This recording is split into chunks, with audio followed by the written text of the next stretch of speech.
BNP দুর্নীতির যে পথ তৈরি করে গিয়েছিল তা নির্মূলের চেষ্টা করছে সরকার। একাদশ সংসদের সমাপনী বক্তৃতায় প্রধানমন্ত্রী শেখ হাসিনা বলেন, দুর্নীতি, মাদক, সন্ত্রাস আর জঙ্গিবাদের বিরুদ্ধে চলমান অভিযান অব্যাহত রাখবে। জানান, শান্তি মিশন আর মক্কা মদিনার নিরাপত্তা ছাড়া বিশ্বের অন্য কোনো যুদ্ধ সংঘাতে জড়াবে না সশস্ত্র বাহিনী।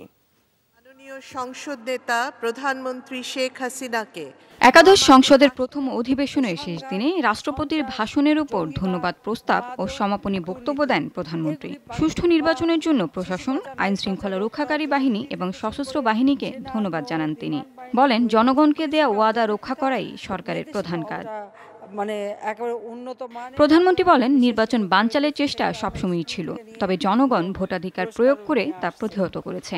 বিএনপি সর্বোচ্চ নেতৃত্বের দুর্নীতি আর মনোনয়ন বাণিজ্যকে প্রত্যাখ্যান করে ভোট দিয়েছে উন্নয়নের পক্ষে।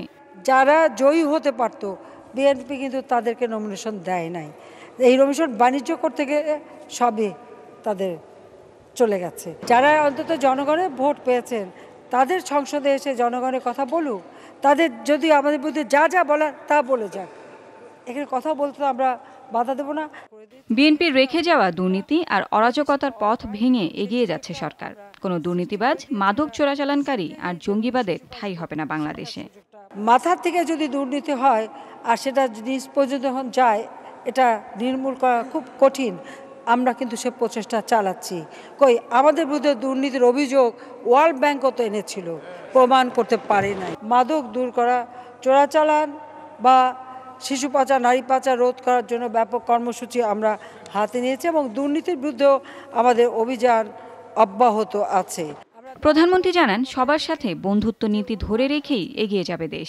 কোনো দেশের যুদ্ধ সংঘাতে হস্তক্ষেপ বা যুক্ত হবে না সরকার।